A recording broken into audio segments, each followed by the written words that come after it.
కథాస్రవంతి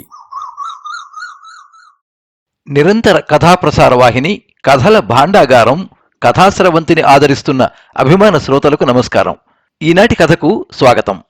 ఈరోజు మీరు వినబోయే కథ ఆంధ్రప్రదేశ్ అభ్యుదయ రచయితల సంఘం అరసం గుంటూరు జిల్లా శాఖ ఈ తరం కోసం కథాస్రవంతి పేరిట ప్రచురించిన చాగంటి సోమయాజుల కథలు సంపుటి నుండి వాయులీనం కథ.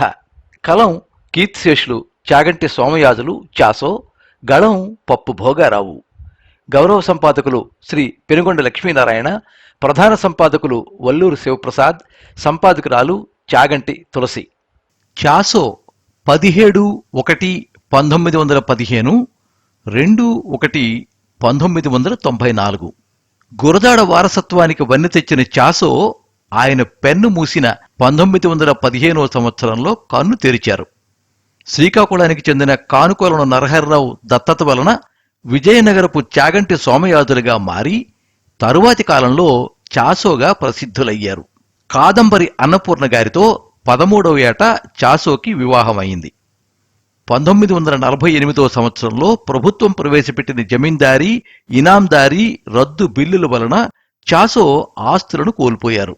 1957వ సంవత్సరంలో తన తల్లి పేరున తులసి ప్రెస్ను విజయనగరంలో పెట్టారు.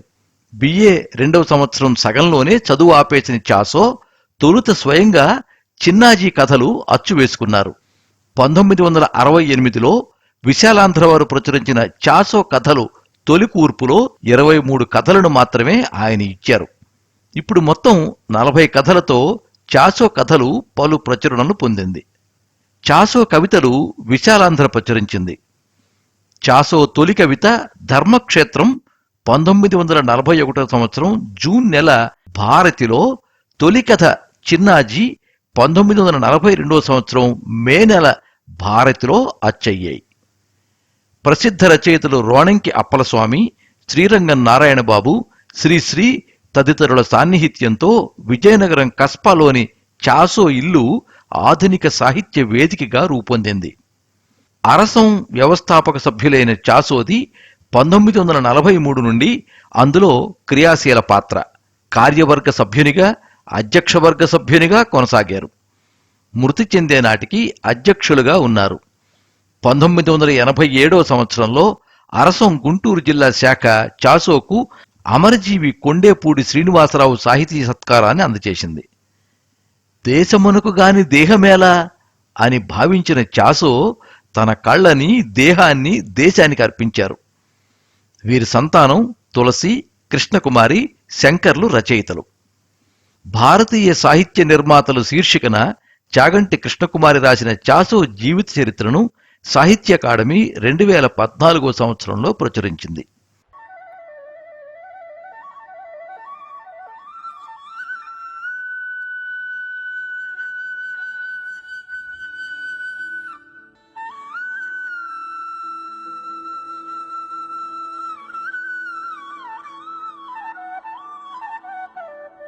రాజ్యానికి ఒంటి మీద స్పృహ పూర్తిగా తప్పిపోయింది.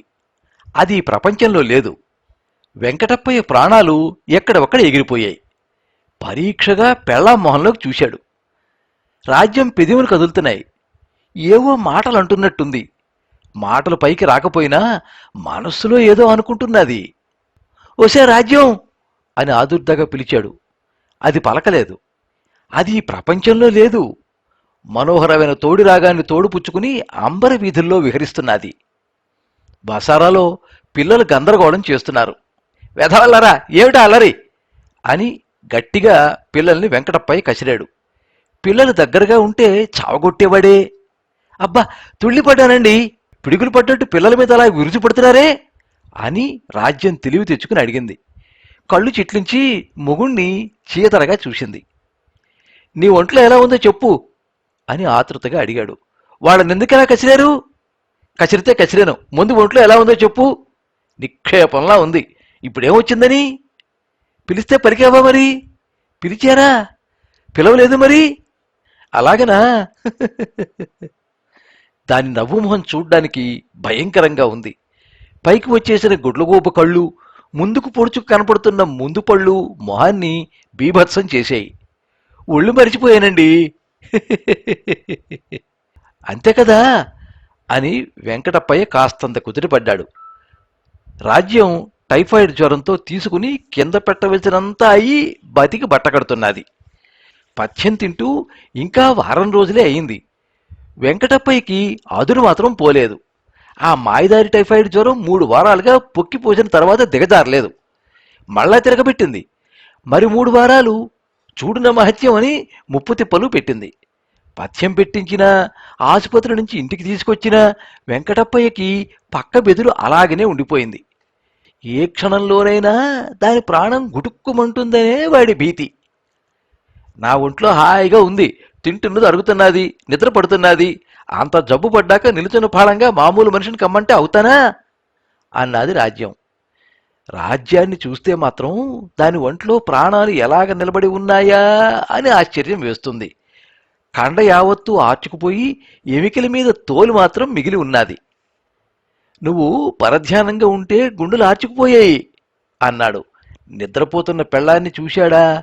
ప్రాణం ఉందా లేదా అనే సంకోచం వాడిని ప్రతిరోజు పీక్కు తింటూ ఉండడం, దాని కడుపు కిందికి మీదకి ఊపిరికి ఎగురుతూ ఉంటే బతికే ఉన్నదని నిర్ధారణ చేసుకుంటూ ధైర్యపడడం వాడికి పరిపాటైపోయింది.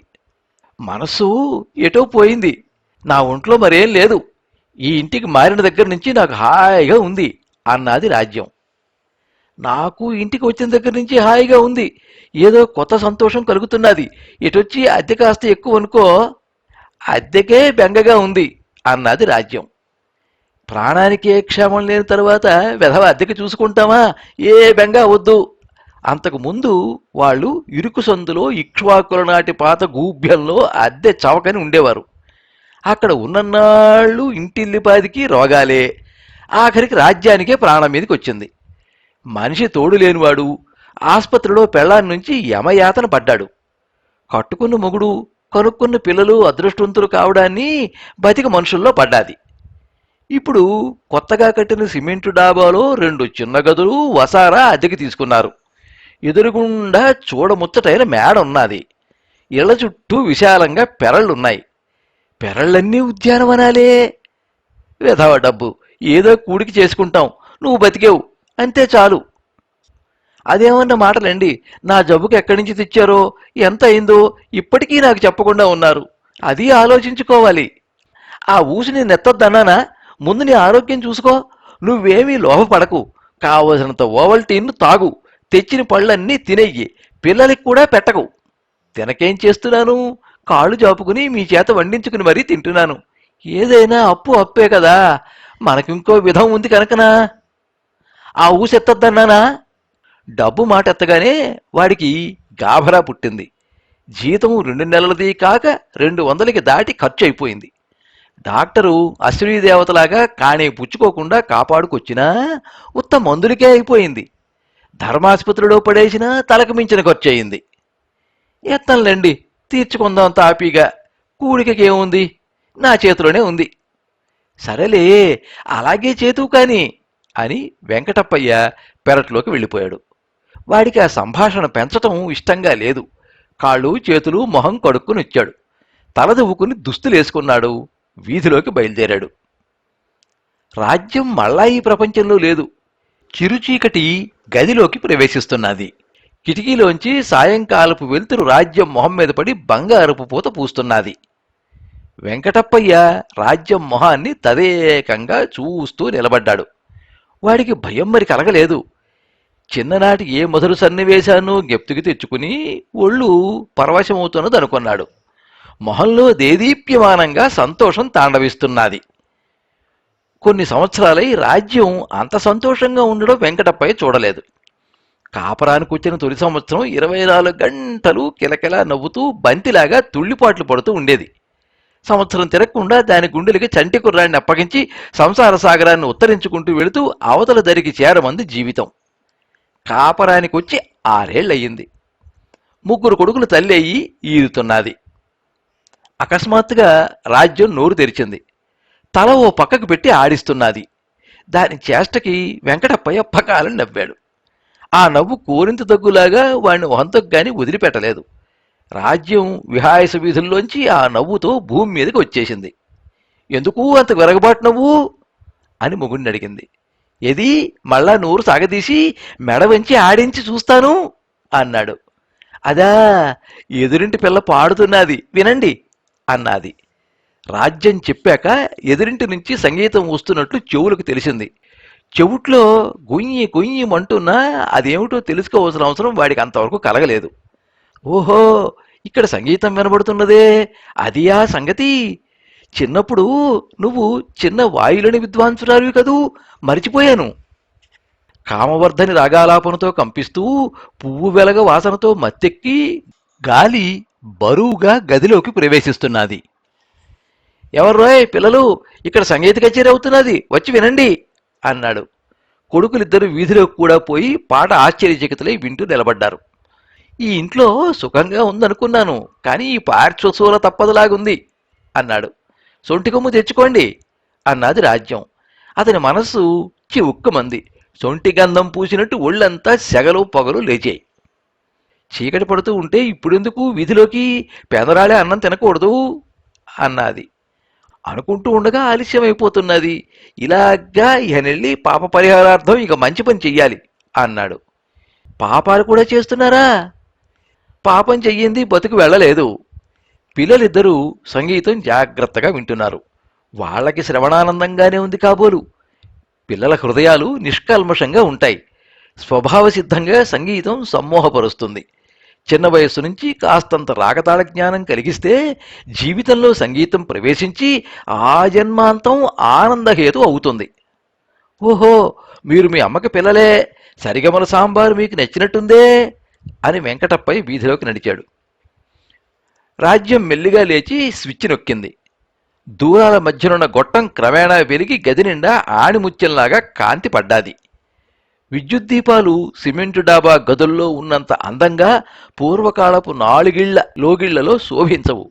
బూజు పట్టిన పెనక కింద పట్లతో నిండిన బల్బుల రాజ్యం సంగీతం 2 రోజులు వెలిగి ఫ్యూజ్ అయిపోయింది. దాని పిడేలు మూలపడ్డాది. కమాను విరిగి పెంట కుప్పని చేరింది.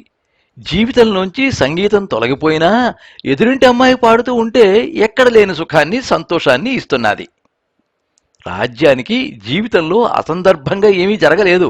అంతా సవ్యంగానే నడిచింది. 6 ఏళ్ల క్రితం రాజ్యాన్ని చూడడానికి పెళ్లివారు వచ్చారు. వాళ్లతో వెంకటప్పయ్య వచ్చాడు. వాళ్ళంతా రాజ్యాన్ని పాడమన్నారు. వాళ్ళ నాన్న 4 ఏళ్ళై అవసరంగా సంగీతం చెప్పిస్తున్నందుకు పాడవలసిన శుభముహూర్తం వచ్చింది. తోడిలో కీర్తన సిగ్గుపడుతూ అందుకుంది.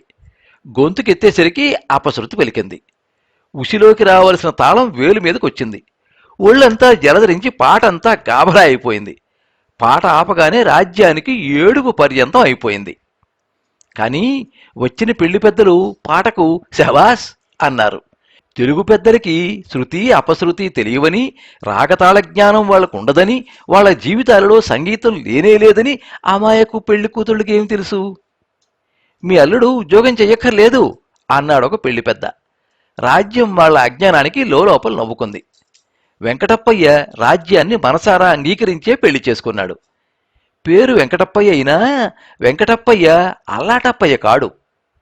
పెళ్లి నిశ్చయం కాగానే రాజ్యం కూడా తన అదృష్టవంతురాలనే అనుకుంది. వెంకటప్పయ్య పెళ్లినాటికి పట్టపగ్గాల్లేని ఆంధ్ర విశ్వకళా పరిషత్తు వారి పట్టభద్రుల్లో ఒకడు. చెన్న రాష్ట్ర ప్రభుత్వపు 72 రూపాయల ఎల్డీ గుమస్తాలలో ఒకడు. పెళ్లైన కొత్తలో వాళ్ల కోడలు రాజ్యం మా బాగా పాడుతుందని ఊళ్ళో వాళ్లు పేరంటానికి వెళితే బలవంతం చేసి పాడించేవారు. మొగుడు ఒక్కనాడు పాడమనలేదు, తాను పాడను లేదు. సిగ్గు వదిలి అత్తవారింట్లో తనకి తాను నోరెత్తి పాడుకునే సమయం రాకుండానే పుట్టి మునిగిపోయినట్టు వేవిళ్లతో పుట్టింటికి వెళ్ళింది.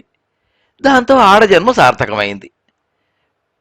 వసారాలో పిల్లలు గందరగోళం ప్రారంభించారు. ఎందుకర్రా అలాగే పీకు తింటారు, ఇలాగ రండి అన్నది. కుస్తీలు పడుతున్న కొడుకులిద్దరూ తల్లి దగ్గరికి వచ్చారు. 5 ఏళ్లవాడొకడు, 4 ఏళ్లవాడొకడు. తమ్ముడు నిద్రపోతున్నాడా అని అడిగింది. గుర్రు పెడుతున్నాడు అన్నాడు పెద్దవాడు. అరిచేస్తే లేచిపోడు అన్నది. పెద్దవాడు కొంటిగా నవ్వాడు. ఇద్దరూ పొరపాటు చేస్తున్నట్టు మొహాలు పెట్టారు. ఎదురింటి అమ్మాయి హాయిగా పాడుతున్నది, కూతురు చక్కగా వినండి అన్నది. వాళ్ళు బుద్ధిగా కూర్చున్నారు. పిల్లలను సముదాయించడం, శాంతంగా సబబైన మాటలు చెప్పి అల్లరి చేయకుండా చెప్పినట్లు వినేటట్టు చెయ్యడం, మొహం మీదికి పొగ రాకుండా పొయ్యి ఊదడం మొదలైన విద్యలన్నీ రాజ్యం అవలీలగా నేర్చుకుంది. ఎదురింటి అమ్మాయి స్వరకల్పన ప్రారంభించింది. స్వరాలు సెలయేళ్లలాగా ప్రవహిస్తూ మధ్య మధ్య జలపాతాల్లాగా తిరగబడి ఘోషిస్తున్నాయి. గాత్రం తారస్థాయికి లేపి గాంధారంలో నిలుపుతూ కల్పన చేస్తున్నది. రాజ్యానికి ఏనుగంత సత్తు వచ్చింది. నిత్య జీవితంలో ఆనందానికి ఆరోగ్యానికి సంగీతం అవసరమే. తాను పాడలేకపోయినా అర్థం చేసుకోగలిగితే ఉత్తమ సంగీతం మంచిని చేస్తుంది. అడ్డంగా పానకంలో పుడకలాగా ఎదురింటి అమ్మాయి తమ్ముడు కాబోలు ఇచ్చాడు. గిమపదని ఓ జగ, సరిసని పదని ఓ జగ అని గొంతు చించుకుని అపశృతిలో స్వరాలు వేశాడు. ఆ అమ్మాయి తంబుర పాట ఆపేసింది. వెధవా, సంగీతం నేర్చుకోమంటే రావు కానీ అల్లరికి సిద్ధం అన్నది. నేను స్వరం సరిగ్గా వేయలేదు అని ప్రశ్నించాడు. నాన్నరాని చెబుతాను అన్నదా అమ్మాయి. దాని పని సరి, సాని దాని పదని ఓ జగా అంటూ కుర్రవాడు మరో స్వరం వేశాడు. అపశృతిలోనైనా కుర్రాడు స్వరాలు సరిగ్గానే పట్టుకు వేస్తున్నాడు. వాతావరణంలో సంగీతం ఉంటే వాసాలు కూడా పాడతాయి. అందులో గగనం లేదు. నాన్నరాని వెధవా అని ఆ అమ్మాయి సంగీతం ఆపు చేసేసింది. రాజ్యానికి ఒళ్ళు మండిపోయింది. ఆ పిల్ల అన్నీ తనకొచ్చిన రాగాల్లో కృతిలే పాడుతున్నది. కొంచెంసేపు అయినా ప్రాణం హాయిగా ఉంది. ఇక నైంది సంగీతం అన్నది రాజ్యం. ఇంక పాడదేంటమ్మా అని పెద్ద కొడుకు అడిగాడు. అదిగో మీలాంటి అల్లరి కుర్రవాడు వచ్చి కంగాళి చేస్తే కోపం వచ్చి పాట మానేసింది. ఎలాగమ్మా పాడుతున్నది? నేర్చుకుని పాడుతున్నది. నువ్వు పాడతావు? ఓ పాడతాను. నీకు చెప్పమన్నావా? చీ, మొగాళ్ళు పాడరు. మొగాళ్ళు పాడతారమ్మా, నీకు చెప్పమన్నావా?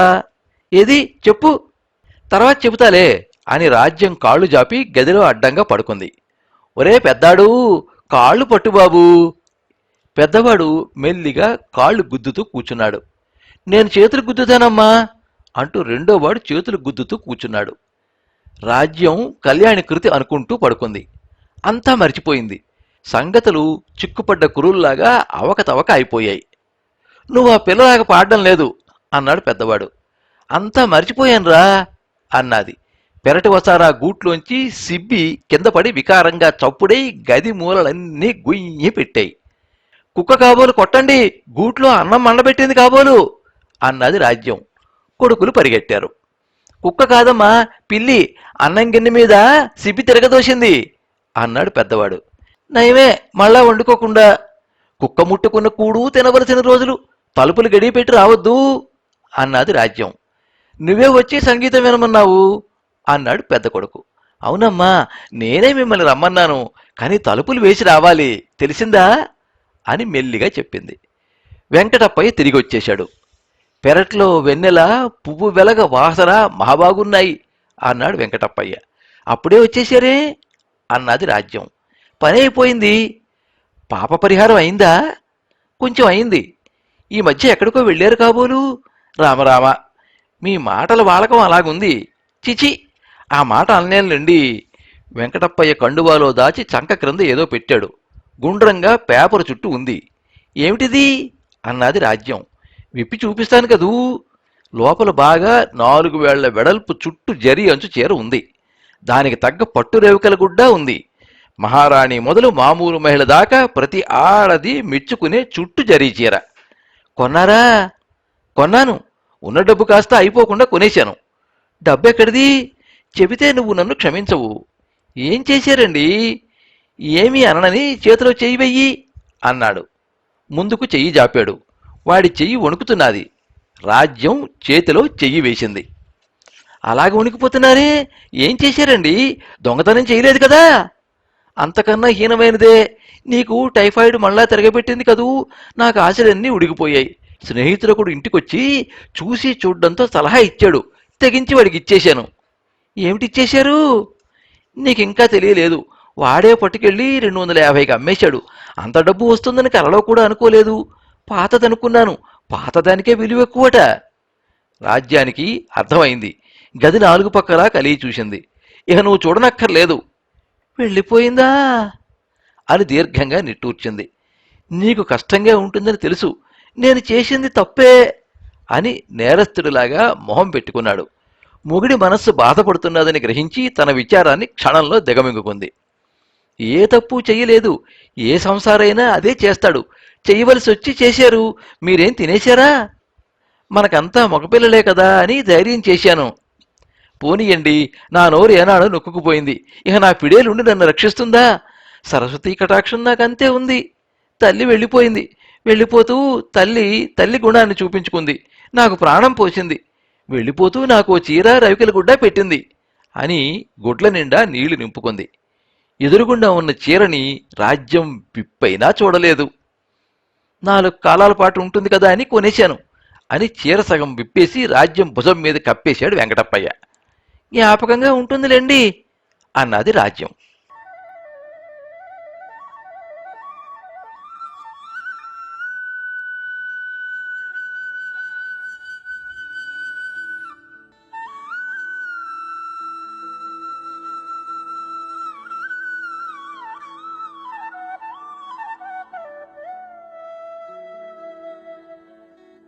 మీరింతవరకు వాయులీనం కథ విన్నారు.